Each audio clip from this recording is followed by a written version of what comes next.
Vámonos.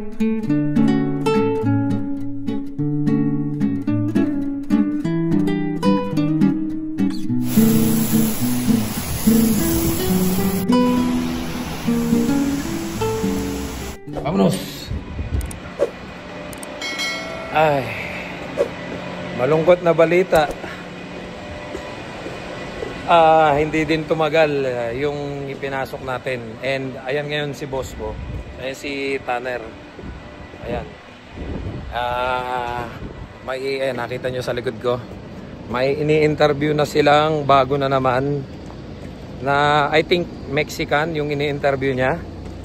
Kasi nga pumasok ng linggo ng gabi, yung ipinasok natin, yung kabatch natin sa Taiwan, pumasok ng linggo ng gabi, then maghapon ng Monday, Tuesday, and then Wednesday ng umaga at hapon, yung gabi hindi na pumasok. I think ito yung sasakyan. Yan yung sasakyan ng bagong applicant ngayon. I think Mexican yun eh. So hindi din tumagal. So kung tatanungin nyo ako bakit hindi tumagal, alam nyo na yan. Sabi ko nga lagi sa inyo, bago nyo pasukin tong trabaho namin, ihanda nyo yung mental health ninyo. Hindi lang physical, pati mental. Dahil talagang matotorture siya pag nadito na kayo. So sabi ko sa inyo, kami naman, kagaya ko, baliwala na, maning-mani na tong mga nangyayaring to. Pero para doon sa mga bago, marami pa hong pagdadaanan. Actually, di pa nga niya nagagalaw yung mga pinamili niya eh.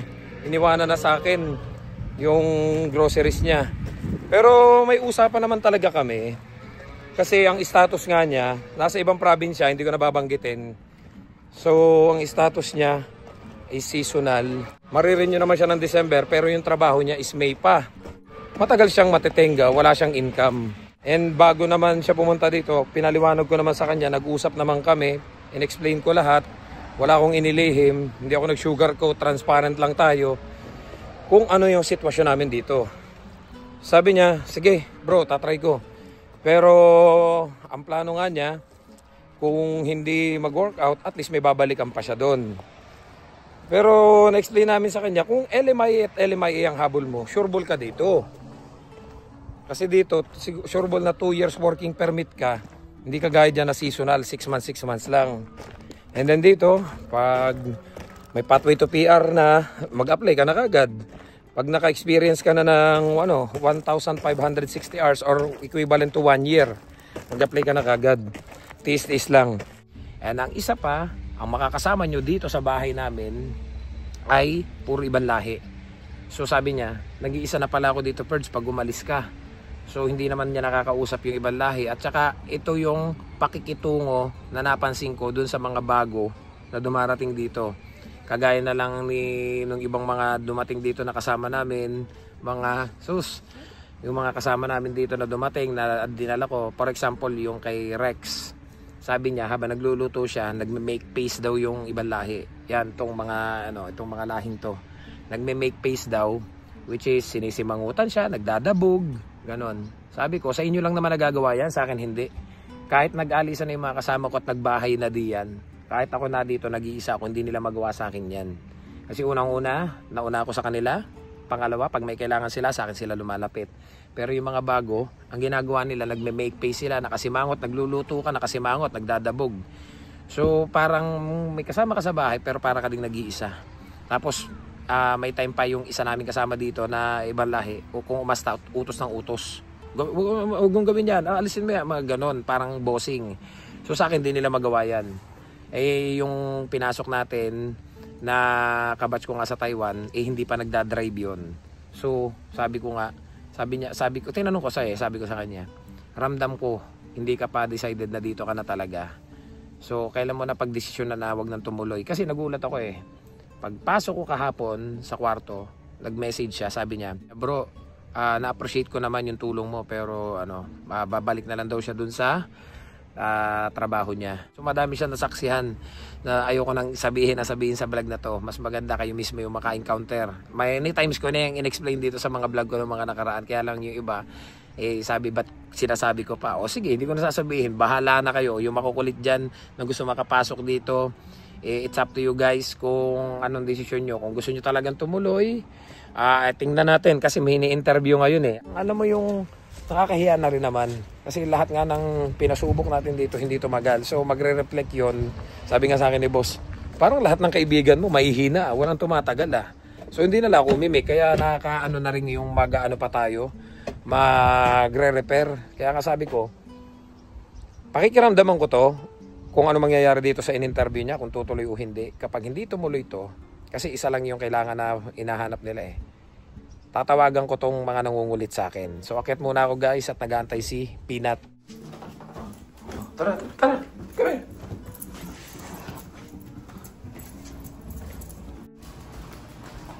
Let's go.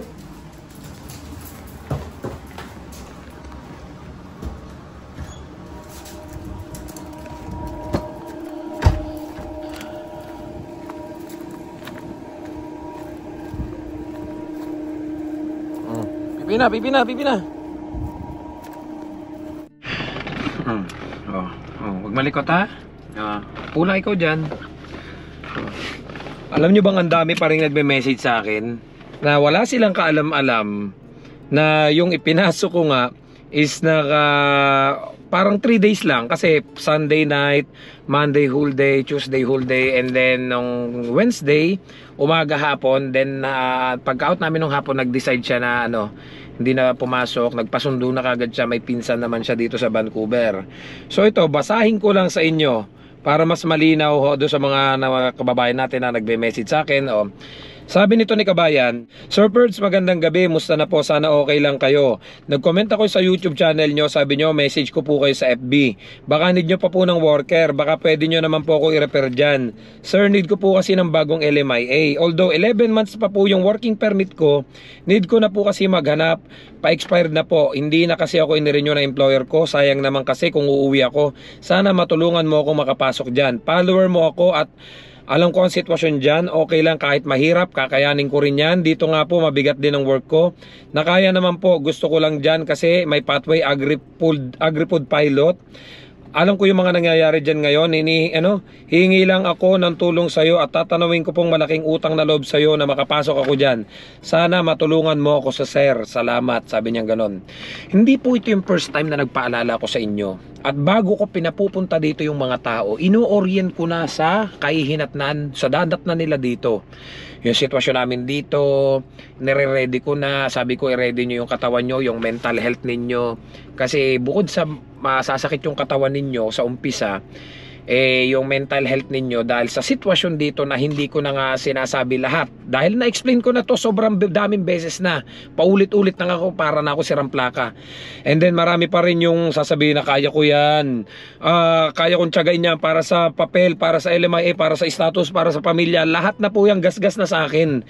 Dahil hindi ko na mabilang sa daliri ko yung ipinasok ko dito, walang tumagal. Kaya sa tingin nyo, kung kayo nasa sitwasyon ko, maniniwala pa ba ako sasabihin ninyo? Ika nga ito si is to believe na lang So sinagot ko siya, in-explain ko sa kanya. Nireply ko sa kanya, sabi ko 1 day, 2 days, 3 days, 5 days, yung iba half day lang, walang tumagal. Ang sagot naman po niya sa akin, Sir Perds, alam ko marami ka nang naipasok dyan at nakamonitor ako sa vlog mo. Alam ko rin yung mga nangyayari dyan. Sir, willing akong magtyaga dyan kasi kung uuwi ako, sayang kasi ang mga ginastos ko, sir. Hindi pa ako nakakabawi. Ito nga sa akin, mabigat din ang trabaho sa warehouse. Ako naka-assign, nagbubuhat kami ng 50 pounds. Ang isa pang kinukonsider ko kasi dyan, sir, may pathway to PR. Tsatsagain ko dyan, sana mabigyan ako ng pagkakataon, hindi ka mapapahiya sa akin. Para sa pamilya ko, future, dami ko na pagbiling ari-arian sa atin, kaya mahirap pag umuwi. Talo, sana maunawaan mo ako at matulungan. Salamat in advance at marami kang matulungan. Matulungan mo ako ma-repair dyan. So may ilang followers pa akong binasa, kagaya nito, babae naman to.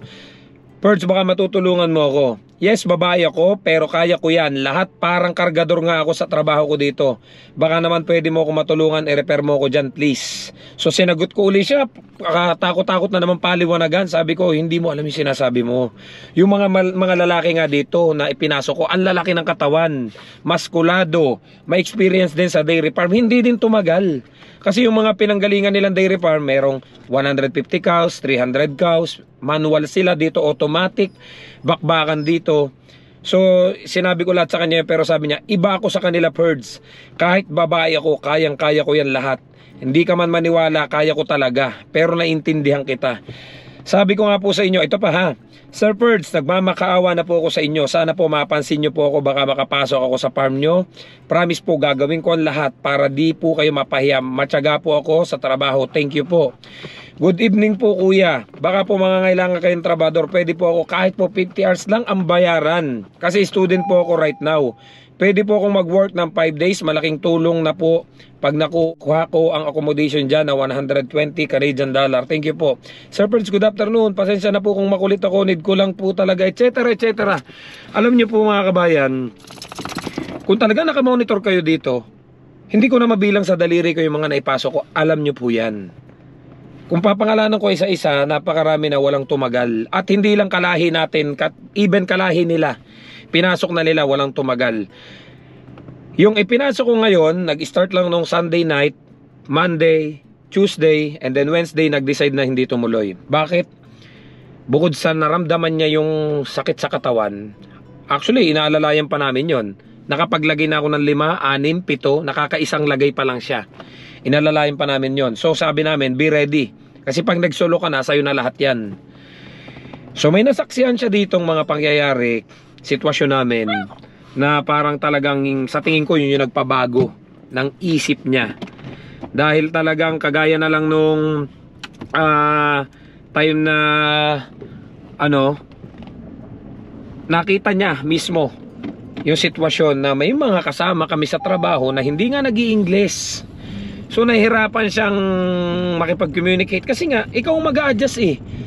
Alam niyo naman dito sa amin, kami yung nag-a-adjust, hindi sila nag-i-English. So ang nangyayari, kami nag-i-Spanish. Por favor, ayuda, amigo, nada. Oh, 1, 2, 3. Kami nagsasalita ng lengguwahe nila. Hindi sila nagsasalita ng ganun. So kaya mapapansin nyo, even ako, mahina ako sa English. Aminin ko, hindi ko kinakahiya. Bakit ko ikakahiya? Mahina talaga ako sa English. Kasi hindi ako natututo dito eh. Hindi nadadagdagan yung knowledge natin sa English. Nadadagdagan na lang kapag nanonood ako ng Netflix, nagbabasa ako ng English, yung mga ganon. May subtitle, ganon. Pero yung pakikipag-usap, hindi. Kanina, habang nagmi-milking ako, tumawag yung friend nating food counter.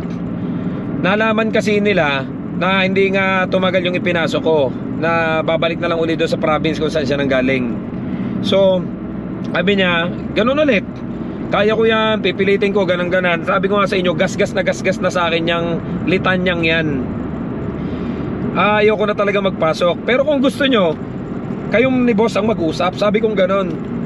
Labas na ako dyan. Kasi kanina lang, in-inform ko si boss. Sabi ko, boss, hindi na papasok. Kagabi, hindi na pumasok yung sabi niya sa akin, inunahan ako. Yung friend mo. Lahat naman ng friend mo, walang tumagal. Kasi kahit ayoko na kayong back-upan, kasi nga napapahiya na ako, hindi maiwasan sinasabi ko, sir, tatawagan ko ng friend ko. Kahit hindi ko naman talaga friend, tatawagan ko ng friend ko. O nakakahiya lang na parang ang magiging tingin nila na tayong mga Pilipino walang tumatagal. Which is, alam ko naman, sasabihin nyo, wala talagang tatagal diyan, ganang sistema ninyo. In-orient ko naman kayo. Hindi ako naglihim sa inyo. Pero sa kabila ng pagkaka-orient ko sa inyo, ang tagal na usapan, paus na ako, paulit-ulit na ako, ilang araw tayong nag-uusap. Umaga, hapon, gabi, tatawag, madaling araw, kahit tulog ako, magme-message. Wala pa ring tumatagal pagdating dito. Alam nyo ang isang bagay na napansin ko, na-orient ko na, buo na yung loob, decision na decided na pagdating dito, nagbabago eh. Pag nag-start ng magtrabaho, pag nag-start ng matuklasan yung sistema, yung real situation dito, yun, doon na nagbabago ang lahat. Kasi napansin ko doon sa ipinasok ko, okay naman sa umpisa okay naman. So, nakaka-adjust naman. Kaya lang, nung unti-unti niya nakita yung sitwasyon, for example, nagka-trouble kami. So, nakita niya na kapag ganun pala may problema, mahaba yung oras, hindi bayad. O sinabi ko na sa iyo na, hindi bayad. Haba yung oras nyo, wala kayong itutulog. Ang mangyayari, kulang na yung tulog nyo, nasa trabaho pa kayo, magpapang-abot na yung unang shift, sa pangalawang shift, sa pangatlong shift, hindi bayad. Ganyan yung sitwasyon dito. Kung LMI at LMI status ang kailangan mo, meron tayo dito. So napaisip na siya doon. And then nung nakita niya yung sitwasyon, parang walang teamwork, kanya-kanya. Alam mo yung sabi niya, dahil na lang sa'yo, Perds eh. Hindi naman ako nakabase dahil lang sa'yo. Kumbaga, okay kasi nadyan ka pa, pero sabi mo nga, pag lumabas yung papel mo, baka may plano ka na rin umalis. Sabi ko, talaga may plano ko umalis. Sa tingin mo, sino magtsatsaga sa ganyang sitwasyon? Sinabi ko naman sa'yo, sa ganyang sistema, sino magtsatsaga dyan? Sinabi kong gano'n sa kanya. So parang napaisip siya. Sabi nga niya sa akin, so mangyayari, kasama ko na lang pala sa bahay itong mga ibang lahi. Ay, yung mga ibang lahi, hindi naman niya makakausap. Kasi nga hindi nag-i-English. Tapos yun nga, yun nabanggit ko nga sa inyo kanina, may mga bossing-bossing pa. Especially ginagawa nila yon pag may bago. Umaangas lang yung ibang lahi pag may bago nakalahi natin. So kanina, bago ako umalis sa trabaho, pinakita ko naman sa inyo, di ba? May ini-interview na sila. Yan ang sinasabi ko. Yung tumawag kanina sa akin na food counter na kaibigan natin sa Vancouver, sabi niya, Perds, pwede ba pag-isipan ko mga 1 week? Sabi ko, hindi. Lahat ng kinausap ko, kung gusto mo, pumunta ka na ngayon. Kasi kapag hindi mo pa pinapunta ngayon yan, o hindi ka pa pumunta ngayon, hindi ko alam ang takbo ng mga kasama ko, hindi ko alam ang takbo ng isip ng mga kasama ko, even yung ibang lahi, baka may gusto silang ipasok. So kanina may pumunta doon, bigla-bigla, patapos na kaming mag-milking. And then tinawagan nila si Tanner, yung anak ni boss. Ini-interview na. So I don't know, kasi di naman natin alam kung tatagal na naman yun, kung tutuloy ba yun. Ini-interview pa lang naman eh. Kasi this is not the first time. Marami naman silang in-interview dyan na hindi din naman tumuloy. Interview lang, hindi naman pumasok. Iba naman in-interview, pumasok 1 day lang. Iba in-interview, pumasok 2 days lang. So magkakaalaman, i-update ko kayo. Kasi ang plano ko dapat ngayon, kung wala ko nakitang in-interview sila, may tatawagan ako. Yung yung binasa ko sa inyo, yung Kuya Kicks, tatawagan ko dapat yan. Nagbigay na sa akin yan ng phone number, nag-iwan na sa akin ng phone number yan. I-real to ko na naman. And kung hindi yan, yung nasa Vancouver, sabi ko nga, hindi na ako magre-repair, bahala na kayo. Ipapakausap ko sa inyo si boss, bahala kayo mag-usap. Kasi ang problema, pag sinabi nilang start ka agad. Ilang beses ko na po yan nabanggit sa inyo. Kaya kung matigas ang ulo nyo, it's up to you kung tutuloy kayo or hindi. Punta lang tayo dito kina kuya. Kasi minessage ako ni kuya, Perds, dito ako na kumain. Alam nyo, talagang mahal na mahal ko tong sina kuya dyan eh, sina Ate Kay. Alam mo yung, ito talaga yung tinuturing ko ditong pamilya. At ganun din naman kasi yung pagtrato talaga nila sa akin. Kaya swerte ko talaga at nakatagpo ko ng ganitong itinuturing akong hindi iba. Every time na pagkagaling sa work, dito ka na kumain, oh, dalang kita ng pagkain. Napakaswerte ko at nakatagpo tayo ng ganitong, yung alam mo yung hindi ko na masabi eh. Kasi para sa akin, yung tiwala, pagmamahal, naramdaman ko lahat talaga sa kanila.